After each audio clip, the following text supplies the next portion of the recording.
많이 남아있는 여성입니다.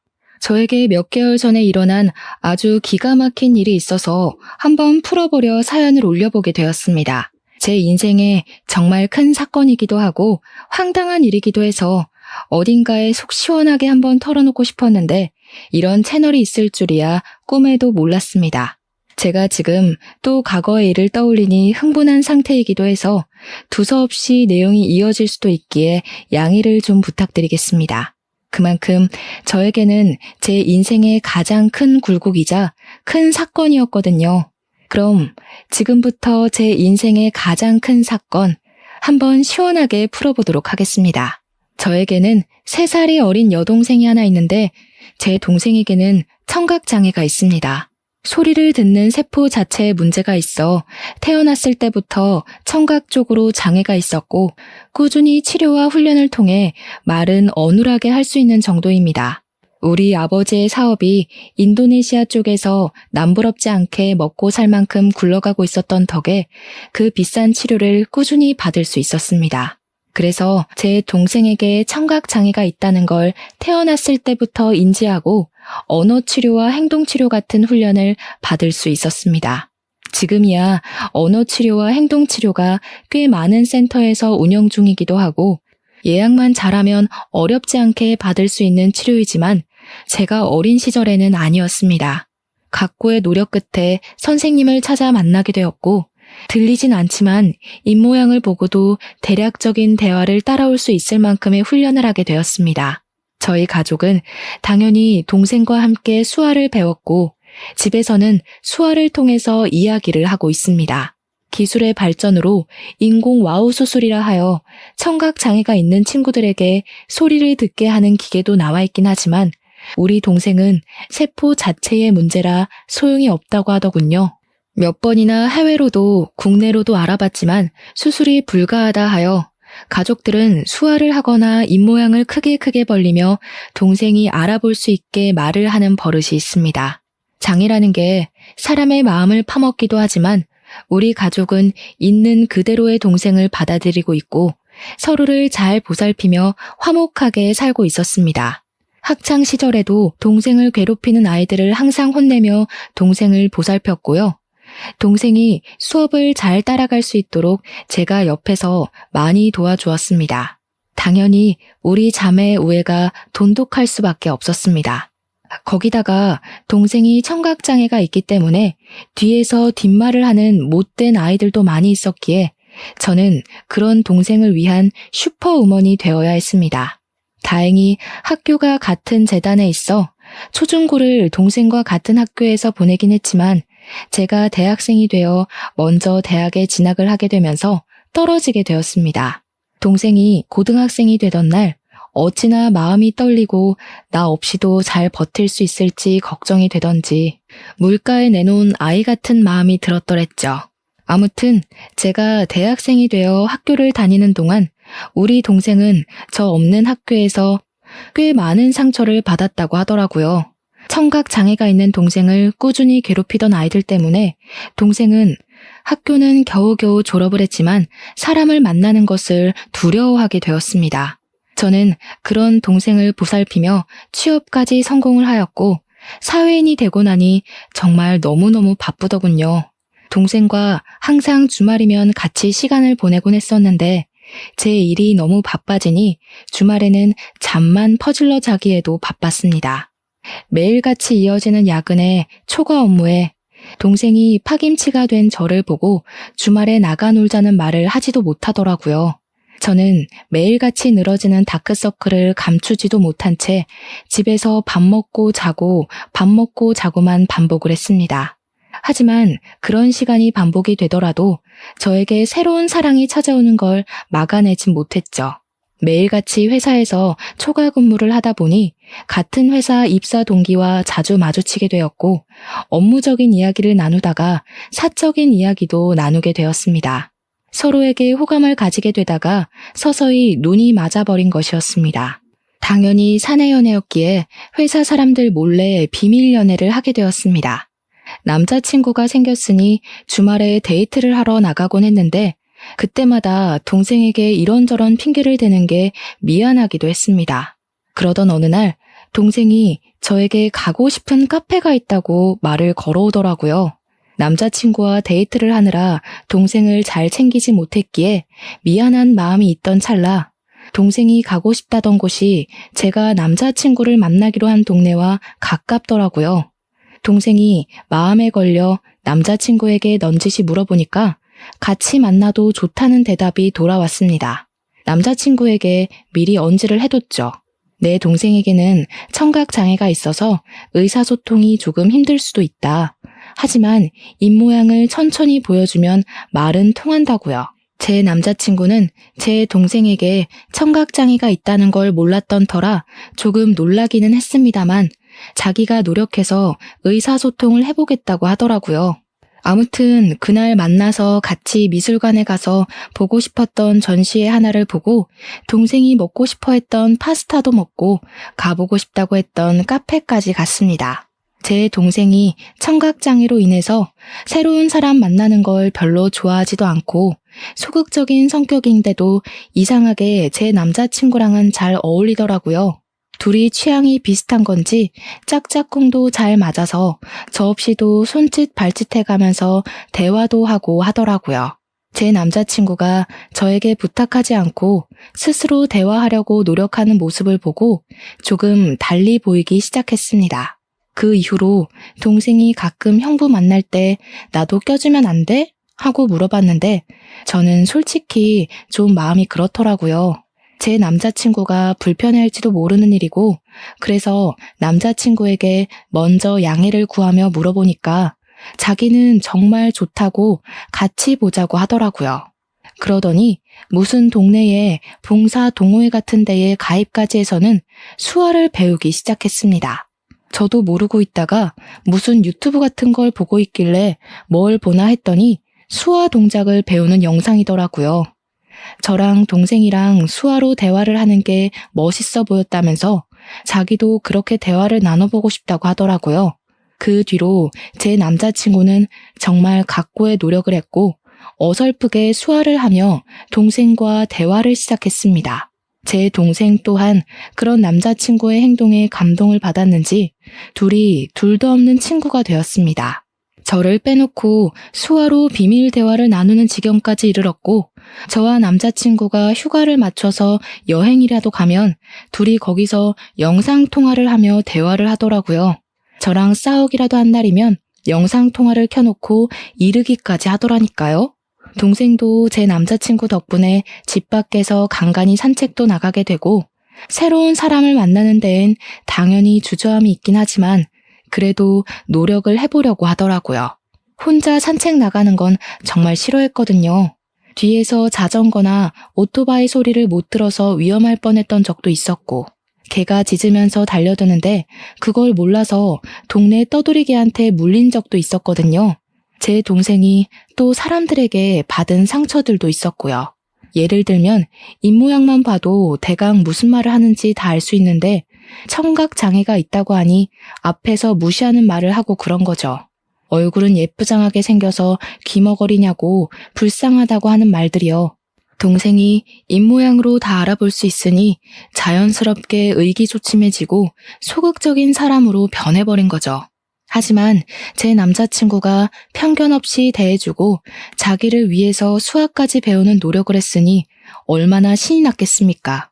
거기다가 우리 가족들은 영상통화를 해볼 생각을 하지 않았었는데 남자친구가 나서서 하니까 뭔가 보기가 좋더라고요. 저도 진짜 고마운 마음이 엄청 많이 들었고요. 남자친구가 영업부 특성상 출장이 꽤 많았는데 그럴 때마다 우리 가족 선물도 챙겨오고 했습니다. 동생을 위해서 따로 준비한 선물들을 보면서 어떻게 이 남자를 싫어할 수 있을까 진짜 진국이다 싶었던 거죠. 그렇게 인연을 만나고 나니까 동생이 저에게 넌지시 찔러보더라고요. 언니는 결혼 생각 없어? 이러면서요. 뭐 인연을 만나긴 했지만 제 나이가 30도 되지 않았을 때라 결혼은 벌써 생각하고 싶지 않다고 딱 잘랐죠. 동생이 저한테 약간 정색을 하면서 언니도 내년이면 30이다. 형부는 언니보다 나이도 더 많지 않냐? 하면서 이야기를 하더라고요. 결혼에 대해 진지하게 생각을 좀 해보라며 이야기를 하니까 진짜 그럴 나이가 됐나 싶기도 하고 말이죠. 그 뒤로도 몇 번이나 저에게 결혼 타령을 하니까 진짜 결혼을 해야 하나? 이 사람이랑 하는 게 맞나? 하는 생각으로 넘어가게 되었습니다. 저는 그때까지도 동생이 제 남자친구랑 내통을 해서 둘이 짜고 저를 떠본 거라고는 생각도 못했습니다.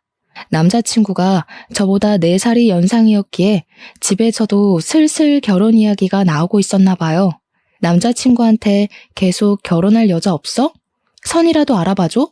하면서 집안 어르신들이 이야기를 하니까 제 의견을 한번 들어보고 싶었던 거죠. 저랑 결혼을 하고 싶긴 하지만 제가 아직 29살이고 의중을 모르니까 동생과 함께 짜고 떠본 것이었습니다. 동생이 한 3개월 내내 결혼 노래를 부르니까 한 해가 더 지나고 제 나이 30에 결혼을 한번 해볼까 싶은 마음이 들었습니다. 동생한테 지금 결혼하면 후회하지 않을까? 남자친구가 너무 좋은데 그냥 결혼할까? 하고 이야기를 하니 고개를 막 끄덕이더라고요.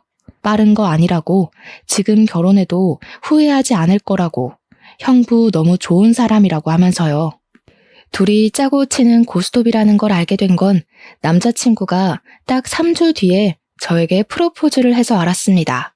동생이 저에게 어떤 프로포즈를 받으면 감동받을 것 같냐, 뭐 이런 걸 물어봤었거든요. 아주 종합 선물 세트로 준비를 했길래 눈치를 못 챌 수가 없었죠. 남자친구한테 물어보니까 차일게 걱정돼서 도움을 좀 받았다고 이야기를 하더라고요. 우리 처제가 내 편이라 정말 다행히 하면서 웃는데 그 모습까지 귀여워 보여서 이 남자랑 결혼해도 되겠구나 하는 마음이 들었죠. 프로포즈를 수락하고 우리 집에 인사를 드리러 남자친구가 오기로 했는데 그날 점심부터 동생이 막 부산스럽게 준비를 하더라고요. 형부 될 사람이 정말 좋은 사람이라고 부모님께 막 나서서 이야기를 하는데 그런 애가 아닌데 칭찬을 하니까 부모님도 좀 놀라시고요.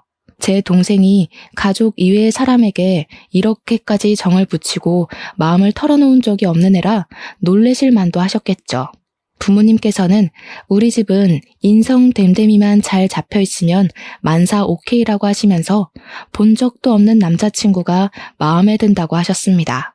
또 제 남자친구가 넉살이 워낙 좋은 사람이라 오자마자 큰절부터 올리고 밥도 고봉밥으로 2그릇이나 먹었습니다. 대화하는 내내 분위기를 얼마나 익살스럽게 잘 이끌고 가던지 저희 부모님도 푹 빠지셨죠. 거기다가 저희 아버지와 술을 한잔하는데 둘이 죽이 너무 잘 맞는 거예요. 둘 다 만취해서 노래방 가자 하더니 정말 온 가족 다 끌고 노래방 가서 신명나게 놀았습니다. 제 동생은 들리지도 않는데도 혼자 탬버린 들고 춤까지 추더라니까요. 진짜 한 6개월치 웃을 거 그날 하루에 다 웃었다고 해도 과언이 아니었습니다. 아무튼 그날 우리 집에서 인사도 잘 드렸고 저도 예비시댁에 방문을 해서 인사를 드리기로 했는데 그제야 남자친구가 이야기를 털어놓더라고요. 사실 그동안 숨기려고 했던 건 아닌데 말하지 못한 게 있다면서 예비시댁의 집안 사정에 대해 이야기를 하기 시작했어요. 남자친구가 어릴 때 아버지께서 돌아가시고 집안의 가장 노릇을 쭉 해왔다고 하더라고요. 당연히 형편이 좋지 못해 대학도 못 갔고 바로 부사관으로 입대를 해서 군 생활을 하다가 27살에 전역을 했다고 하더군요. 할 줄 아는 게 없어서 2년 동안 각고의 노력 끝에 자격증들을 줄줄이 따게 되었다고 했습니다. 지금 회사에 입사를 하게 된 것도 고졸 전형으로 입사를 한 거라며 미리 말을 못해서 미안하다고 하는 겁니다. 아버지께서 돌아가실 때 빚을 좀 남겨놓고 가서 그 빚을 갚으라 여태 모아둔 돈이 별로 없다고 하면서요. 저는 솔직히 너무 놀랐죠. 거의 3년을 만났는데 그동안 그런 사정을 단 한 번도 비치지 않아서 몰랐거든요. 항상 깔끔하게 옷을 입고 다녔고 마음에 공허함이 있다거나 어딘가 부족하다, 모자라다 하는 느낌이 전혀 없어서 짐작도 하지 못했었습니다. 그것도 결혼 직전에 와서 그런 이야기를 하니까 순간 마음이 흔들리는 건 어쩔 수가 없더라고요. 제 눈에 동공지진이 일어날까 제 손을 딱 잡으면서 이야기를 하더라고요. 자기가 15년 동안 빚을 갚았다고, 고등학교 2학년 때부터 아르바이트를 해서 돈을 벌었다고요.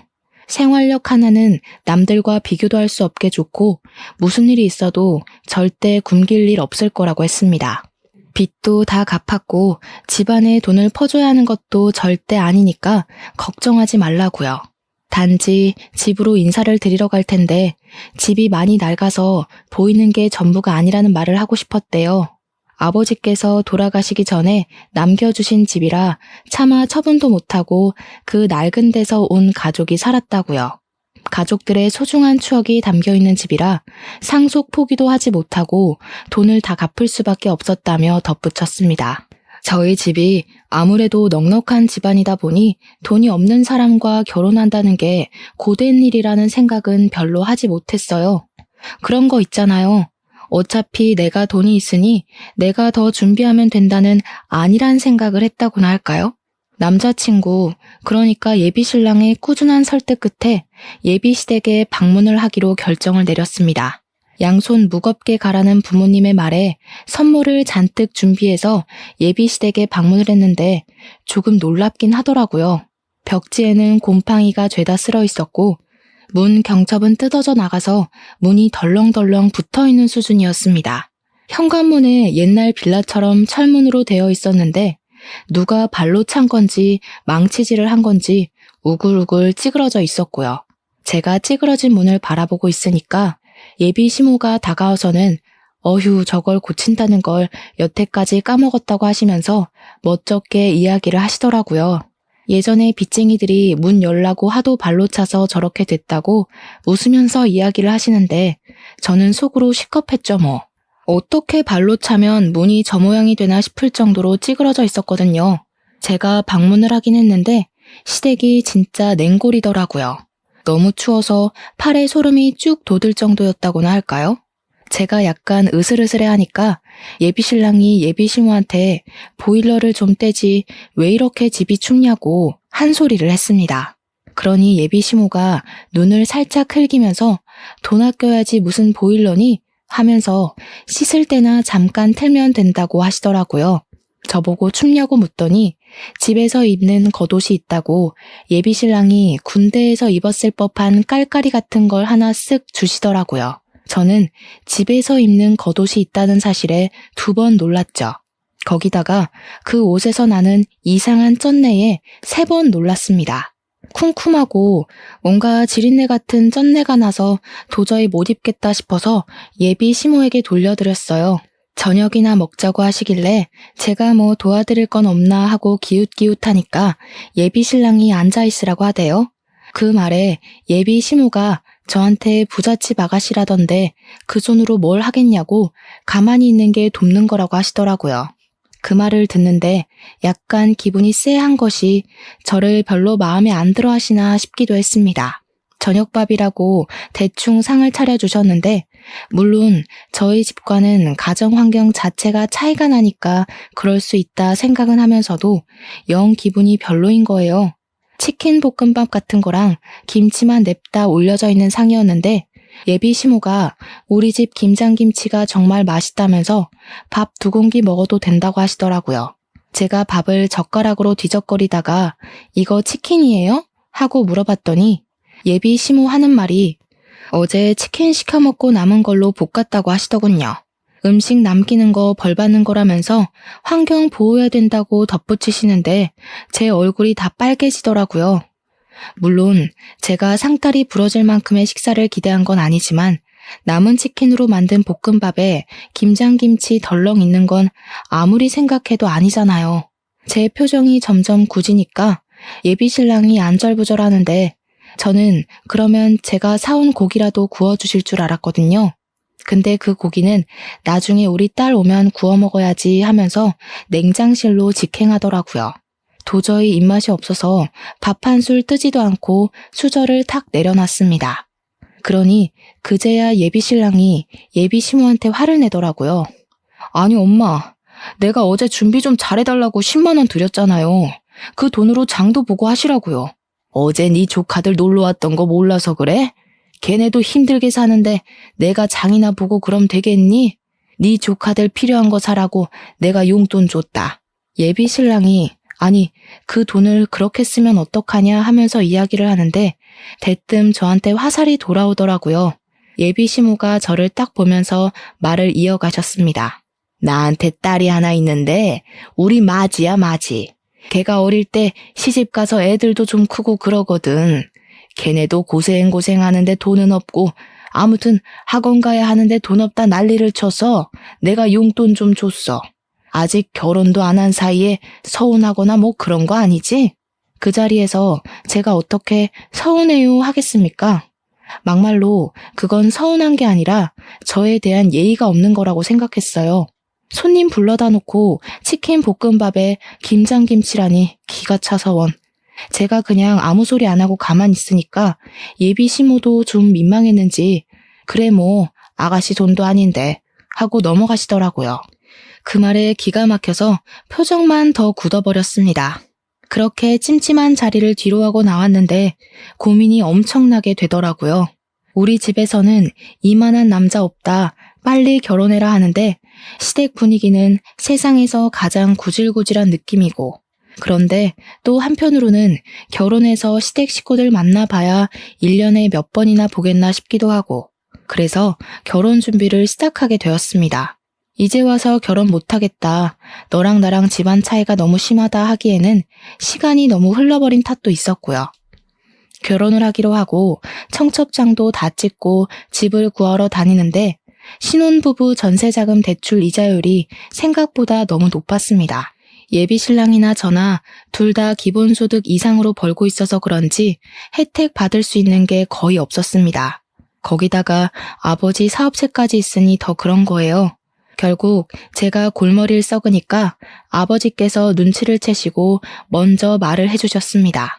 사실 제가 동생에게만 슬쩍 이야기를 했는데 동생이 아버지께 이야기를 했더라고요. 언니가 집 때문에 고민이 많아 보인다고요. 아버지께서 저한테 집을 해주시겠다고 그러니 너무 대출받는 거에 신경 쓰지 말라고 해주셨습니다. 저야 너무나도 감사했죠. 제일 중요한 집 문제가 해결되고 나니까 알턴 일을 뺀 기분이었습니다. 집 대출만 안 받아도 솔직히 한 달 생활비에서 엄청난 차이를 보이니까요. 그렇게 모든 준비가 끝나고 결혼식 날이 왔는데 저는 신부 대기실에 내내 있느라 동생에게 무슨 일이 생겼는지 알 수가 없었죠. 근데 신부 대기실에 찾아온 동생의 낯빛이 너무 안 좋더라고요. 그래서 무슨 일 있었냐고 물어보니까 동생이 고개를 절레절레 젓더라고요. 근데 이 언니들의 감이라는 게 있으니까 동생에게 뭔가 있는데 숨기고 있다는 느낌을 세게 받았습니다. 저한테 결혼식 잘하라고 수화로 말을 하길래 저도 알겠다고 대답을 하고 있는데 신우가 신부 대기실에 들어오더라고요. 저희 자매가 수화로 이야기를 하고 있으니까 갑자기 어머 하더니 옳게 지금 동생 장에 있는 거 티내는 거야? 하더라고요.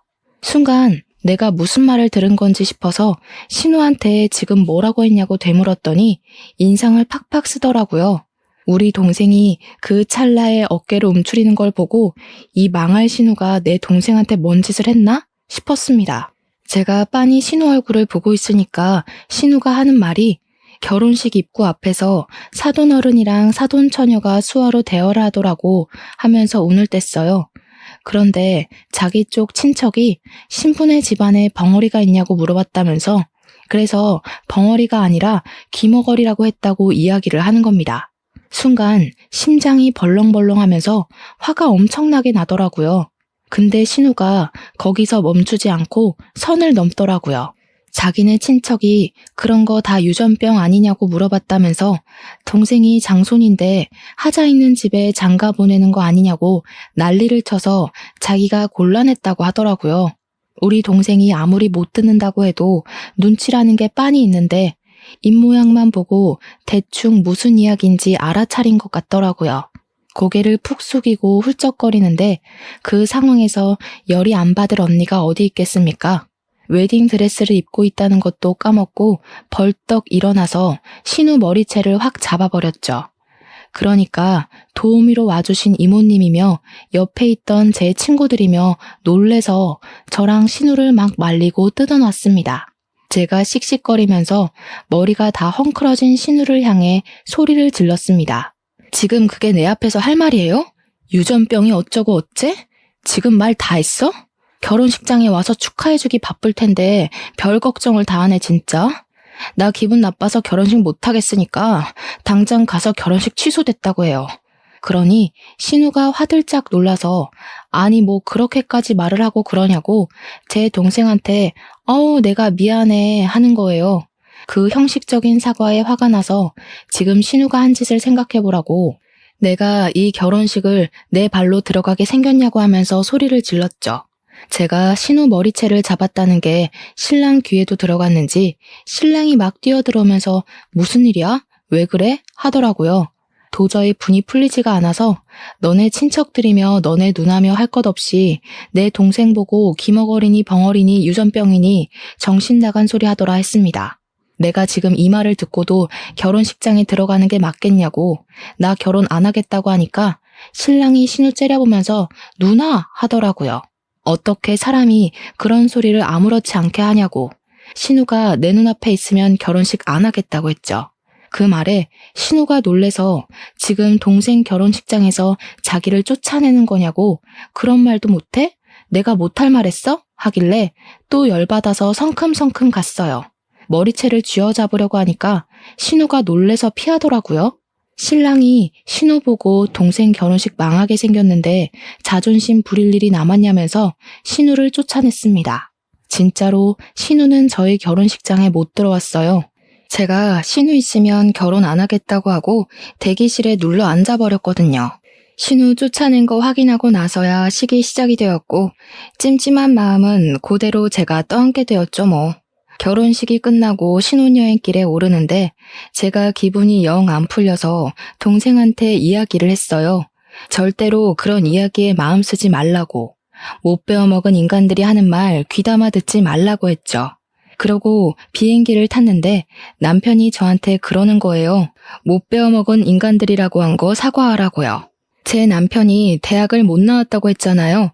그래서 그런지 공부에 대한 자격지심을 좀 부리긴 했어요. 고졸 전형이랑 대졸 전형이랑 연봉 차이가 좀 있거든요. 남편이 영업부라 실적은 괜찮은데 기본급에서 차이가 나니까 대졸 전형자들이랑 크게 월급 차이가 나지 않았거든요.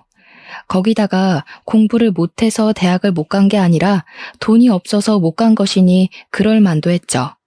하지만 저도 제 동생이 그런 모욕을 당했는데 자존심이 있죠.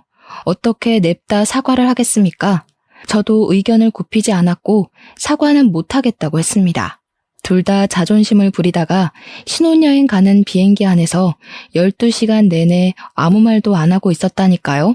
도착해서도 냉기만 폴폴 풍기다가 사과를 안 하면 같이 안 다니겠다고 먼저 선수를 치더라고요. 저도 굽히기 싫어서 너랑 안 다니겠다고 하고는 관광도 따로 다녔습니다.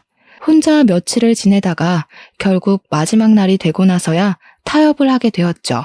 사과를 하거나 그런 건 아니었고 서로 잘못한 거고 서로 기분 나쁜 상태니까 조심하자고 대충 휴전 정도만 한 거죠.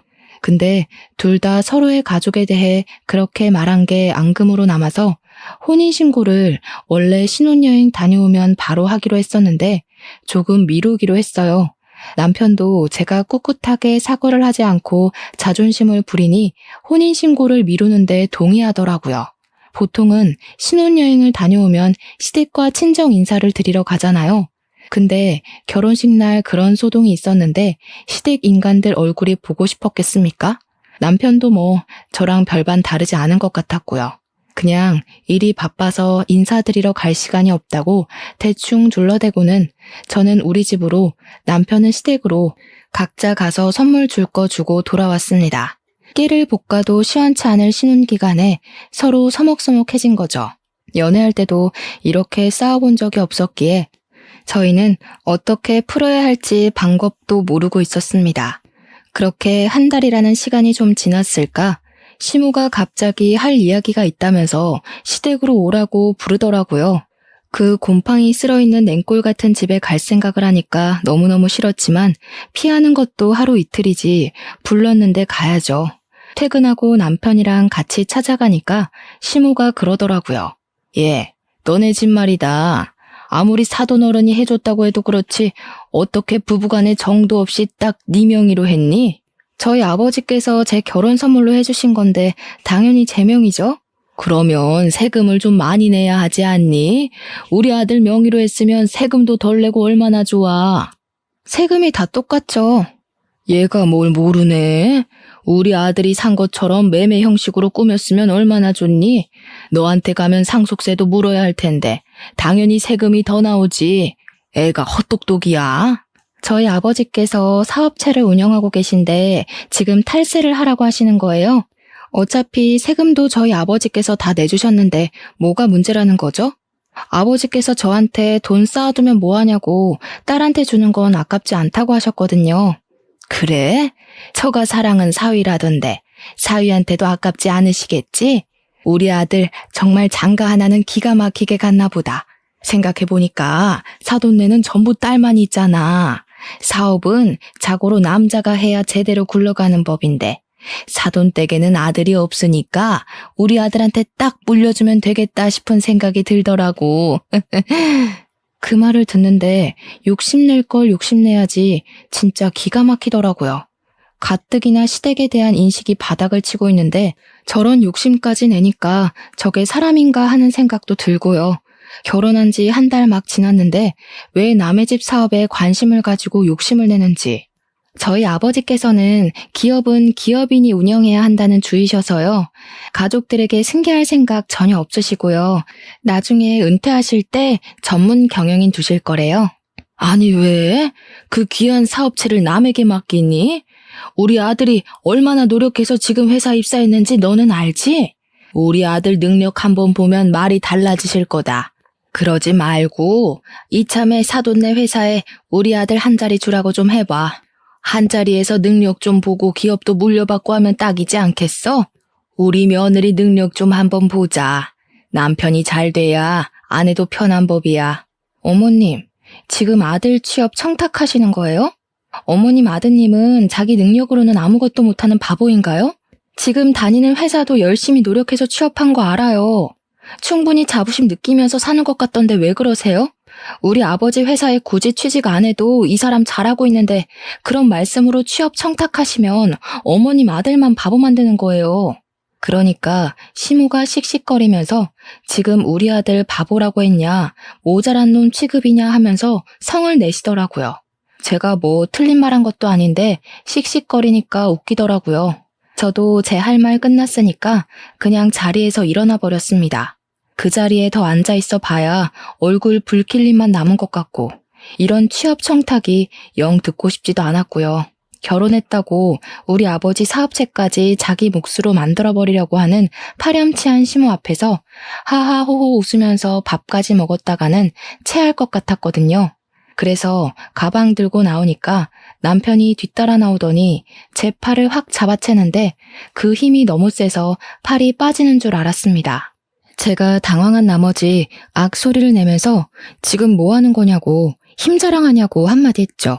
그러니까 시모가 저를 보면서 혀를 끌끌 차면서 왜 따박따박 시모한테 말대답을 하고 드냐면서 한 소리 하는 거예요.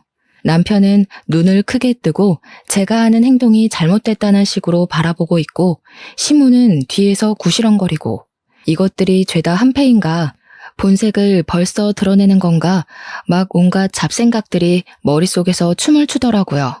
제가 못할 만한 것도 아니고 왜 남편 몫이 아닌데 자꾸 욕심을 내는 거냐고 했습니다.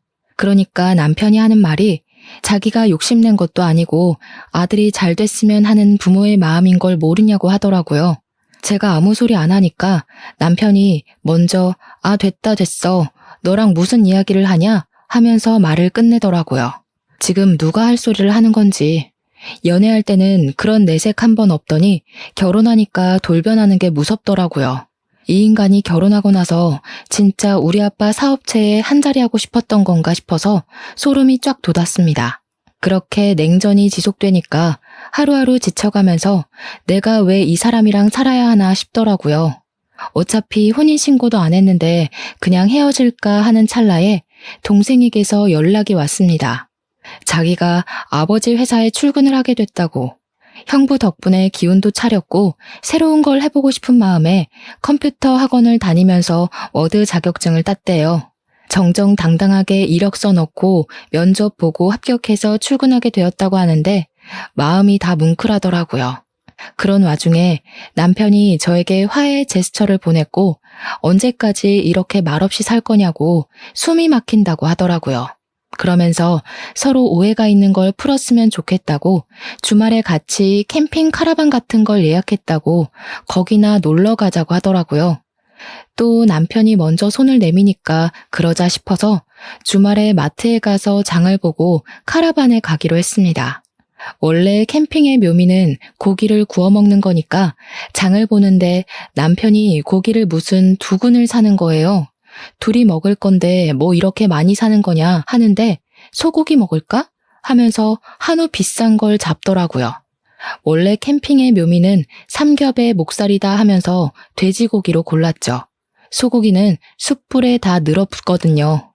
남편이 너무 과하게 사길래 말리다가 포기하고 장을 봐서 캠핑 카라반으로 갔는데 참나 거기 신우가 떡하니 와 있대요. 저 보자마자 장 많이 봐왔냐고 하는데 진짜 욕이 나오더라고요. 화해 제스처는 개뿔, 신우 식구들 먹일 장만 잔뜩 봐서 강꼴이 된 거죠. 진짜 떨떠름하게 바비큐 준비해서 술까지 차리고 고기를 굽기 시작했는데 제가 아무것도 안 하고 가만히 있었어요. 원래 캠핑 같은 데 가면 남편이 고기 굽잖아요. 제가 상까지 차렸는데 고기까지 구워야 하나 싶었던 거죠. 근데 그걸 보더니 신우가 저한테 공주님이 따로 없다고 비꼬대요. 일부러 못 들은 척하고 무시했죠. 그러니까 신우가 뭐라는 줄 아세요? 그쪽 집안 귀머거리인 거 내가 유전이랬지? 혹시 우리 올케도 내 말이 안 들리나? 그 말을 참고 넘어갈 사람이 과연 몇이나 될까요? 당연히 저도 참지 않았습니다. 결혼식 날 머리 뜯긴 게 부족했나 봐요. 그 주둥아리로 지금 뭐라고 하신 거예요? 뭐? 주둥아리? 제정신이냐? 너 우리 누나한테 그게 무슨 말버릇이야? 올케, 집 좀 산다고 내 동생 너무 무시하는 거 아니야? 고기는 여자가 구워야지. 그리고 소고기도 아니고 삼겹살이 뭐니? 격 떨어지게. 그런데 더 짜증나는 건 심애부였어요. 옆에서 살살 부추기면서 하는 말이 장모님이 그러던데 취업시켜달라던 건 무시하고 귀머거리 동생만 취직했다며? 하면서 자기도 이직하고 싶다는 겁니다. 만년 과장으로 살 수는 없고 어디 이사나 전무자리 좋은 데 있으면 자기랑 저희 남편 취업 좀 시켜달라고요. 열이 뻗쳐서 말로 싸우기를 포기하고 사왔던 돼지고기 2근을 전부 심해부 신우 남편의 얼굴을 향해 던졌습니다. 다들 생고기를 처맞고 깍깍거리는데 저도 씩씩거리면서 할 말 다 했죠. 아줌마는 여자 아니야? 시자 붙었다고 시킬 생각만 하네. 그러지 말고 손수 모범을 좀 보이던가. 그리고 전무나 이사? 아저씨가 할 줄 아는 게 뭐가 있다고 그 자리를 달래? 우리 아빠 회사가 무슨 구멍가게인 줄 알아? 능력이 있어야 뭘 시켜주든지 말든지 하지. 취업 청탁은 누가 하는 건데 지금 누구 보고. 내 동생은 당당하게 이력서 넣고 합격한 거거든? 진짜 살다 이런 개차반의 무식한 인간들 처음 본다. 그러니 남편이 뭐? 무식? 내가 그런 소리 하지 말랬지? 하면서 달려들더라고요. 야, 돈 없어서 대학을 못 갔다고? 웃기지 마. 장학금도 있고 학자금 대출도 있는데 뭔 핑계야. 그냥 네 성적에 그저 그런 대학 가야 하니까 핑계대고 부사관 간 거겠지. 그리고 그 고기 잘 씻어서 먹으면 되지 않겠어? 가족들끼리 두런두런 좋은 시간 보내고 우리는 여기서 갈라섭시다. 혼인신고도 안 했겠다. 집도 4명이겠다. 혼수도 내가 해왔겠다. 몸만 나가면 되지? 옷까지 몇 개 있는 거 그건 택배로 보내둘게. 착불로. 남편이 뒤에서 부들부들 떨면서 진짜 가면 이혼이야 하는데 저는 이미 갈라서기로 결심했는걸요.